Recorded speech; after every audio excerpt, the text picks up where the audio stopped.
Al pie del Ávila majestuoso, a 920 metros sobre el nivel del mar, en un valle de verde geografía que se abre de este a oeste, surge Caracas, la capital de Venezuela.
And now, our feature presentation. You are watching a master at work. Go get some! What is up, fellas? My name is Rafael Chacinas, no es el Capitán Rafucho, and welcome to another episode of The Combat Club. Because step to the cage, grab your gloves, and enjoy the war. Hit the like button, subscribe to Capitán Rafucho and my co-host Zion Zenith, because we're going to deliver a recap of the most excited, the most anticipated, the most incredible event in the city of Philadelphia, Pennsylvania, which is the UFC 330, which is an absolutely banger. And make sure to subscribe to Capitán Rafucho and my co-host Zion Zenith. So we're building this motherfucker right, because we're about to start the Monday night. So how you feel about it? Yeah, I feel great. Another great night of fights. I wasn't able to watch it live, but I did get home right in time for the main event. So I did watch the main event live. I know the outcomes of the fight, but I'm gonna lean on you, my co-host, bringing your knowledge and your expertise as always to carry us through tonight. But I am gonna give my thoughts for sure on the main event, and we can see what's next for the arguably one of the greatest fighters we ever seen in the sport. So back over to you. Yes, sir. All right, so first and foremost, I just saw the whole event, which is UFC 320, when I was working at the bar, and that was humongously, absolutely incredible. And one of those parts that I just really missed at is that crazy submission between Charles Johnson, because that was one of the coolest technical moments at the UFC 330, because Charles Johnson's submission of Eduardo Chapelin Enrique wasn't just flashy. It shows excellent awareness and ability to capitalize on a scramble after surviving some serious adversity. And what happened? What exactly happened? Johnson submitted Chapelin at round number 3 with a Scottish straighter with a really weird submission, because it's not the first time we just see like all the submissions coming out there. It takes like, well, the second successful Scottish straighter in the UFC history, according to multiple reports, which is it turns out it was in the round number 3 at minute 136. And the sequence makes very impressive because Chapelin was having success early, and Johnson had to survive adversity. The round number 3 was the turning point. He just came out more aggressively, led the kick to the body and forced a reaction on Chapelin because the scramble was everything. And then tap out, because that was very impressive. It's all about the recognition, because a Scottish tracer isn't something they usually just decide to throw from nowhere. And Johnson had to recognize Chapelin by the position toward the scramble, understand that Chapelin's attempt to turn was actually given the angle. That's high-level grappling IQ. And the combat makes everything better, because that wasn't the case that Johnson dominated for a guy for 3 rounds and eventually find the submission. That was really weird. Yeah, I didn't watch the fight, but I know Johnson was a heavy underdog coming into this, and it kind of feels like this was a prove it moment for a lot of these young bucks and a lot of these veterans in the game, especially on this court. Playing gatekeeper was like, no, this is not going to be your night. There's massive upsets throughout the court with a lot of underdogs winning, but when you look at the underdogs that did won, they're veterans that won. So it goes to show you how talented the UFC is, and especially with Johnson for utilizing his fight IQ on the ground. Always respected as a high level, BJJ practitioner in the sport. And he got the submission, even though I thought he was going to lose that fight. He went out there and he shocked, I want to say shocked the world, but he got it done against an opponent that he should get it done against. This was a level up in the opponent's competition, and Johnson showed him why he's the veteran in the sport. Exactly. All right, so next up, I know they're going to have to do with the co-main event, but yes, Mackenzie Dern win over Jillian Robertson is much interesting technically, like the scorecards made the look, because the central story that Mackenzie Dern won the grappling battle. And I just predicted few days ago, before the UFC 330, because there was supposed to be like a fascinating matchup, because both women are like grapplers. And Robertson came in with a reputation as one of the most accomplished female submission specialists. And while Mackenzie Dern actually was the naturally dangerous Brazilian Jiu-Jitsu player strawweight, wasn't that Darren grappler with Rodson. It was clearly that Dan was the best woman MMA grappler on that night, because she repeatedly used takedowns, position control, submission attempts to keep Robertson on the defensive. She wasn't simply holding it down. She was constantly threatening submissions and forcing Robertson to react. And what about the biggest improvement? It was wrestling, which is wrestling the biggest accomplishment for Mackenzie Dern, because that was probably the most important takeaway. And during herself in past, she was pleased and improved wrestling, even she was disappointed she couldn't finish Robertson, because Brazilian Jiu-Jitsu style of Mackenzie Dern was never really being the question. Her problem historically has been the fight decisions that it could tank over, because that's much a complete MMA game. And why Jillian Robertson really struggled, because the biggest weapon is usually her ability to turn grappling exchange into offensive opportunities. But Darren consistently made Robertson fight from bad positions. But the strangling deserves a lot of credit. That wasn't purely a grappling clinic, because Darren made some jabs, leg kicks, which helped prevent Robertson from simply anticipated takedown attempts, because she was looking for that takedown. And that's the direction level that they needed really to go. And I was just like, this is a very legitimate title defense for years at all, because Dern won the Bacon Championship against Brianna Shabira. Now she's following it up with another highly accomplishing grappler, because now she's a successful defense against a legitimate contender.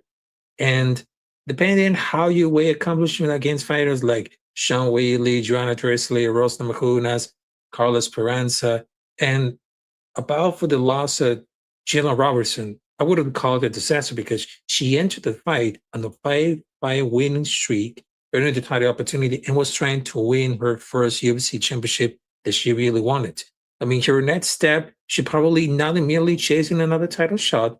She needs to rebuild momentum with a couple wins and potentially work to getting more dangerous from against elite grapplers. Because if Robinson can constantly spread the submissions against like Dern, opponents will increasingly feel comfortable taking her grappling exchange. And that was like one of those fights that it definitely has to do with the fight of the night because I predicted right.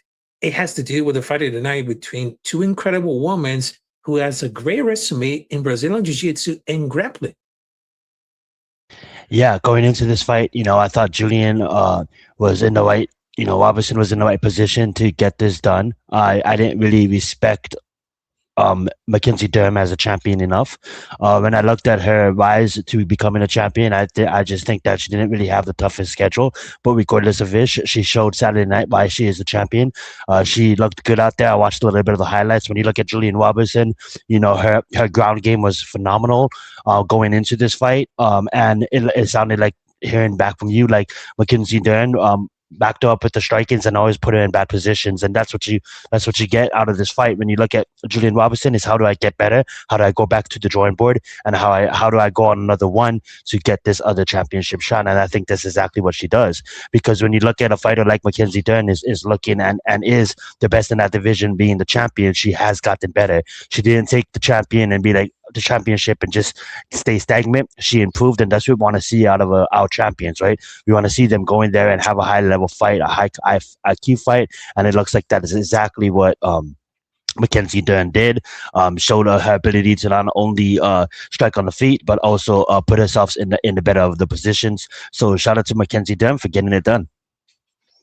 Yes, exactly. And of course, an actor for that fight, which is the co-main event, which is very impressive at all. And I just wanted to talk about the main event, which it definitely has to do with a lot of shocking, a lot of disappointment. But it stands like I was getting really hyped up between Islam Makhachev versus Ian Machado Gary. Because what about for those fights coming up there? Because it was momently like in a mixed bag, but Makhachev retained the UFC World Championship, but it wasn't the dominant performance many expected because Islam wrestling and positional control ultimately won the fight. Even he scored a knockout at the round number 2, while Gary has some success with punches at the clinch and body kicks. But the biggest story, because not only Islam Makhachev won and retained the title, he became the man with 17 consecutive UFC victories, a new promotional record. He became the only fifth fighter in UFC history to successfully defend titles in multiple weight classes. He's trained arguably one of the greatest fighters of this generation because on those generations that we grow up, we have Chuck Liddell, George St. Pierre, also Khabib Nurmagomedov, but also in this generation, the one and only undefeated, which is Islam Makhachev. But questions about like how could it be like 160 pounds against the division bigger, more contenders? But he didn't blow Gary away. That's actually part of what makes the performance impressive. He solved a difficult matchup.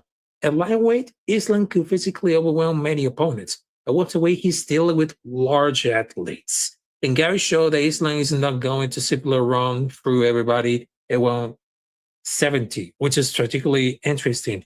But between for Islam Makhachev, I mean, there's something about to talk about it because Ian Machado Gary lost the belt opportunity, but he started in collapse. I mean, he proved he can survive against one of the best grapplers in MMA and make Makhachev work because, like I said before, many of the Dagestani fighters, they know about the secret formula, which is wrestling. And Gary spent too much naturality in Islam rather than aggressively trying to win the fight, but that's the biggest criticism coming out because he showed he can avoid being beaten, but not enough he can constantly beat the very best. Yeah, I think Islam is borderline right up there with John Jones. I honestly think he passed Khabib, even though Khabib is undefeated and was undefeated. half of his fights was outside of the organization.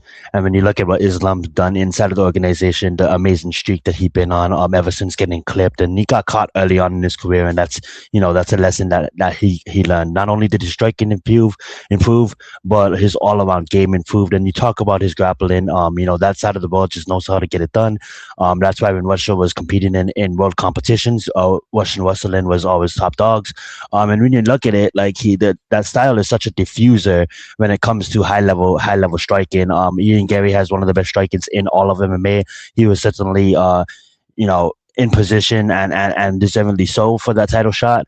And another one just makes it look easy, right? Obviously Ian Gary had some success. He did see some success in the third round. I think he stole the third round, but outside of that, a lot of people look at that fighting style and they don't necessarily like it because they want to see knockouts, they want to see leg kicks, high kicks, jumping kicks, flying kicks, whether flying knees, whether elbows, whether exciting, but when you look at this high level skill that he shows, once again, being in a position where, he looks tired, but he's still staying calm. He's still staying, he's still fighting smart. He's not fighting lazy. And he could be tired all his what, but his conditioning trains his stamina for those moments. And you can't look at Islam and be like, oh my God, he's tired, and then let your guard down because he's going to show you why he's the best in the world. And he brought up a good point when we was growing up. We had Icemans, we had your Tito's, your Chuck Liddells of the world. Obviously, your Randy Couture's moving into your GSPs and your Anderson Silvers, and then to this generation. And obviously, Islam is at the top of the pyramid, and I don't see, a fighter beating him recently. Now, there is a fighter that we're going to talk about here soon, undefeated fighter at 19-0, that deservedly so gets to. I would give him that title shot. And there's another undefeated fighter that's trying to get back in Shakoat. But when you look at the division right now, Islam is at a perfect spot to kind of, to make a name for himself. And I kind of wish before he retires, we can see a 165 division for he can try to have a 3-division belt, because I think, moving up to middleweight to try to chase 3 divisions is out of his reach because of his size. He's too small. But when you look at if he was to open up a 165 division, Islam is a fighter where you open up a division further to try to see if you can chase that record. A lot of fighters been asking for a 165 division. I think a 165 division would be perfect for the sport. And I honestly think Islam, we're looking at a fighter that's going to go down in history as one of the best fighters of all time. And even if he takes, you will see what happens. But if he does take a loss or two, it doesn't take away everything that he accomplished in the sport. So right now, I think sometimes we have to take a pause and not worry so much on how they'll get into victories, but the fact that they're getting the victories, right? We look at an undefeated fighter, 20-0, that just got his title shot, against Volkanovski in featherweight division. And a lot of the times people look at that and be like, oh, he should have got a title shot earlier. Yeah, because it's a bunch of decisions, but regardless of how he's been in the fights, he's been in the fights. And I think the sport sometimes goes to entertainment and tries to be, entertainment first. Obviously, they need to sell tickets, but I think the UFC promotes itself. I think when you put high level fights, that's going to sell tickets, and I would like to see people get their opportunities much more faster, especially if they're on an amazing win streak. I think if you're 8, 9, 10 win streak, give them the title shot. I don't necessarily disagree with people coming in getting fast knockouts and then immediately get slingshot to the title shot. I think Ian Gary earned his spot. I think it was a good fight for what it lasted. I think Ian Gary's going to learn from this, and he's going to come back a better fighter. He showed a great discipline in the cage, even though in moments where Islam was hurting him, he stayed calm, he stayed disciplined. And we look at his speech after, he's just all about respect, thanking his team and thanking for the people that got him here. And obviously, respecting, I like to see him have that moment with Khabib, right? Respecting Khabib, his father's legacy and what they have built, because a lot of people, think, like you can win a championship in any different sport, but to win a UFC belt is one of the most hardest things to accomplish. And sometimes when we have champions that reign for long reigns, a lot of the times people can just get impatient or just want to see them lose or kind of like get I forget the word I'm trying to look for, but get, stagnant. You know what I'm saying? Like, oh, he's just going to win again. But when you go and you break down his fights and you see the way he's winning, that's what impresses me. He's definitely one of the best to ever do it. Could retire on the top Mount Rushmore with other names. but certainly a fun fight to watch. I was glad that I was able to get home in time to watch that fight. Didn't watch the replay yet, like I usually do, but I'll probably watch the replay sometime this weekend and see his performance again. And for Ian Gary, I mean, like, he has a long road ahead of him. Like he said, he's only 28. We have championships being won at 38 with Justin Gaethje, with Alexander Volkanovski. So he's young in the game, and he has certainly a championship path in his future. We've seen people lose and go on these amazing runs. So I'm hoping the best for Ian Gary. Maybe we'll see what happens next. But as far as the next championship, I think I think we both know it's going to go for Mr. Morales. I think that Michael Morales, I think he's the next one, 19-0, certainly deserving so for that title shot. Yeah, then speaking about for this topic coming up there, because, well, I know exactly what we do between for like what's going to happen if Islam Makhachev shoot his shoes like at another contender coming out there. Because if you're talking about like Michael Morales or anything else, I mean, Carlos Prates is probably the most logical next challenger for Islam Makhachev. But here's a twist.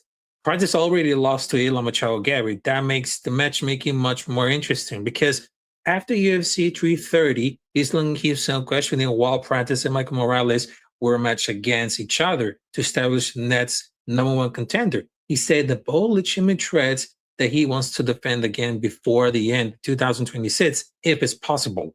Why that makes it sense? Because Prates is arguably one of the most dangerous pure striker Islam could face at 160 right now, because his recent run is ridiculous. He knocked out Jeff Neal, Leon Edwards, a former champion called Jack Della Maddalena, has won 14 of his last 15. He earned a bonus in all the 7 UFC victories. His only loss in that stretch was Ian Makhachev. There is a physical component, because Prates is 6'1" with an inch range of 78. Meaning Islam will be again dealing with a substantially longer with the weight, because that will be fascinating, because it's between Islam grappling versus Prates nuclear striking. The objective will be obvious. Don't give Prates space, because he wanted to close this in, because getting Prates against the cage and chains down together and make the fight exhausting. Because can Islam constantly control a guy that is really big and dangerous for over 25 minutes? There's something that after UFC 330 actually left the answer. But I know that Islam beat Gary, but Gary isn't the same kind of devastating finisher of Prates. And he already pointed out that the wheelchair size and length create problems that Islam didn't encounter, frankly, at the lightweight.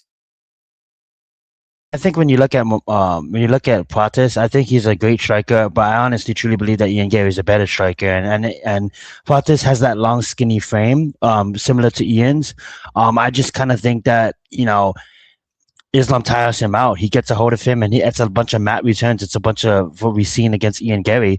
I'm not saying that Prates, I wouldn't be excited to watch Prates versus Islam, because obviously, like you just mentioned, his striking is devastating. And once he hits you, you're out. And Ian Gary had a good third round against Islam. So if Prates takes that out of Ian Gary's playbooks and trains smart and trains movement, especially against a high level grappler like Islam, I'm not saying Prates doesn't have a chance, but I just think that Michael Morales should be in 185 and probably would move to 185 here soon. I just think that his size frame is much more difficult challenge, because I think he's much more stronger than Prates. So if Islam grabs a hold of him, I think Morales will kind of shake him off. Now, obviously Morales hasn't been tested the way he's going to be tested, and it could be a bunch of mat returns. It could be a bunch of now Morales could tire out, but I just think that his physical strength and his striking ability is going to be a nightmare matchup for Islam. If you look at his size compared to Ian Gary, Michael Morales dwarfs Ian Gary, so Michael Morales should be fighting at 185, and the fact that he's fighting at 170, it's actually amazing. And I honestly think that he could really see a size advantage that no one had, like to the point where a lot of people had a size advantage on Islam, but like a huge size advantage where not only does Islam have to try to worry about how do I shoot, but you can probably get in at 5 feet out against Ian Gary, where Michael Morales will hit you from 7-8 feet out with his movement. So it's like, how do I clear that box? And obviously, if you add that name to your resume, now you take a 19-0 fighter and you give him his first loss. That's going to cement him as the best fighter of all time, and only to John Jones. And if he continues the streak, I mean, like John Jones is name's about to come up too. And I just think that if he beats Michael Morales, he'll be the second best fighter of all time, only to John Jones. And if he continues fighting and you give him three to 4 more years, if that, he could really have an opportunity to retire as one of the greatest to ever do it. But then that, at great risk, comes high reward. And I think this is a great risk fight. He's going to put his record on the line in the sense of, I'm the best fighter in the world, and I'm going to go against this guy that's literally more physical than me, in a form of power, in a form of strength. But that has to be proven. So I can sit here and say on paper, Michael Morales looks like a nightmare matchup, and Islam could go in there and make it look easy because that's just how good Islam is.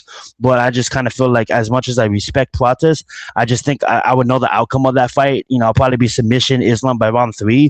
He's gonna Pratis is probably having good moments. Islam's gonna take his back and probably tie him out and submit him. Whereas in Morales, that 19-0 statue, it comes in like the guy doesn't know how to lose, so he's gonna try everything to keep that 0, and that's why I think that's my more exciting fight. Yeah, I mean, exactly. And speaking about Michael Morales, because they're gonna be like a nightmare stylish matchup. It really happened because there's 2 contenders who wants to fight, which is Carlos Pratis and Michael Morales. I mean, thinking about the physical dimensions. Islam, Eli Sambo, wrestling, positional control, submissions, Eli fight KQ, and there's Michael Morales. There's reach, explosive striking, numerous physical frame, undefeated. But the biggest question is, can Morales stop Islam wrestling? Because that's going to be the entire fight. Because Morales doesn't necessarily need to out-wrestle Islam. He needs to make Islam pay for every entry. Because I can see like a really good matchup. But here's the thing. Here's Morales' biggest problem, activity, because this is why Islam Curtis seems to fail Pratis, because Morales hasn't fought since November 2025. When he stopped Sean Brady, he's been sitting on the sidelines when Pratis has continued to build momentum. And Islam specifically pointing activity when discussing who deserves the next shot. And he considers both Pratis and Morales legitimate traits, but currently views Pratis has more than Fairby. And that's fair, because Morales' argument is he has an undefeated record, which is 19 wins and 0 losses, destroys Sean Brady, undefeated, massive physical advantage. And the argument is being really active, beating off her former champions, and this is going to really happen because this is like matchmaking. Morales and Pratis were both sitting cage side, and Islam versus KF were waiting to fight each other because they're going to be. Aren't they scheduled to fight each other? They're fighting each other, right? Yeah. Yeah, they're scheduled to fight each other. So that right there, the winner, right? So if Pratis goes in there and utilizes his lethal striking and gets inside on Morales and gets him out of there, I mean, like, there's no doubt that winner of that fight should get a title shot. And I just think that Islam, it sucks too, because we thought Ian Gary was gonna at least do better, but it just seems that, like, I was going to say Islam needs a challenge, but the thing is, Islam has these challenges. This division is stacked. He makes it look easy, which sucks. You know what I'm saying? Which doesn't suck. Obviously, as a fan of MMA, we want to see good competition, but it's like you have a guy you've been watching for years, like, oh, Ian Gary, he's one of the best in the sport, only losing to Shakawat. Shakawat's just an alien at this point. So at the end of the day, it's almost as if, like, you think he's gonna go against Islam and at least have a better, at least have some moments, right? He did in the 3rd round, but outside of that, it was straight domination. And it's like, once he gets your back and once he gets a hold of you, it's so tough to defend. And it just goes to the skill level of Islam as, like, it just shocks me on how good he is when he's able to make his, like, his tempo in the NFL, right? We're both NFL fans, and if you have the tempo and you're moving the ball on offense, the game slows down and just so much more easier, right? And if you don't have the tempo, it's just all fucked up. You know what I'm saying? And with Islam, he makes his opponent fights his fight every single fight, and I just think that's so amazing. Yeah, I mean, exactly. And speaking about like the division, because I know it's going to be like a short show, but here's our last topic that we need to talk about it, which is the division after the UFC 330. Because here's going to be like the fascinating part. If Islam beats Pratis, then beats the Morales Shakman winner. because we're talking about the champion who's basically cleaning out that entire division after moving off for a lightweight. And honestly, I mean, the division is not really stuck. It's actually loaded. And the UFC had just to decide whatever it wants to prioritize the championship or establish a definitive number one contender. Islam himself essentially did the same thing. I mean, those fight each other will solve the number one contender question, because the catch is doing this to delay Islam's title defense until next year, while Islam wants to fight against before the end of 2026. But I know it's going to be like a thing coming up there. But the whole division is a whole, because there's things that get really interesting after UFC 330, because that division is actually a very good position, because Islam has a champion's problem. There are several credible challengers, but there's no single obvious number one contender. But what's going to happen in this one now? Because they're going to happen if they had to do for the number one contender fight. Because the winner of the number one contender fight will get Islam. Because that's sort of to clarify the hierarchy after he wants to fight again before the end of 2026. Islam clearly doesn't want that, but they want to the biggest fight between for this right now. If they want to see Michael Morales versus the winner of, I don't know, Jatina Madalena or Yamachalo Gary, that give another Eli opponent and keeps the division moving. And then they have Islam Makhachev versus Carlos Pratis. But also, they just wanted to see like rewards Morales undefeated run, but they have like a safe assumption. But I would say they had to do potentially more dangerous opponent for Islam than Gary was. And I'm thinking about Morales because agility, power, explosiveness, but also they have like a lot of distance coming up there. And I just telling me that I was like, man, that was just like potentially getting right. And I was just like, boom, there you go. Yeah, sorry for that technical issue. Yeah, so I didn't really hear what you caught, what you said last, but I heard what you said, and absolutely, I agree with you, because that it is going to set up a good fight for Islam. One thing that I want to get into is, you know, Dana White Contender Series, right? We have the heavyweight division that is just looking stacked as ever. We have Vince coming over from the NFL with the Jets, and getting a massive big time knockout in the first round. So, keep up with this heavyweight division. Ending the contract, Justin's definitely looking to fight soon before the end of the year.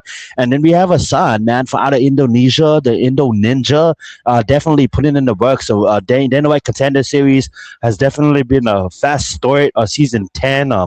It's been exciting, man. It's been exciting.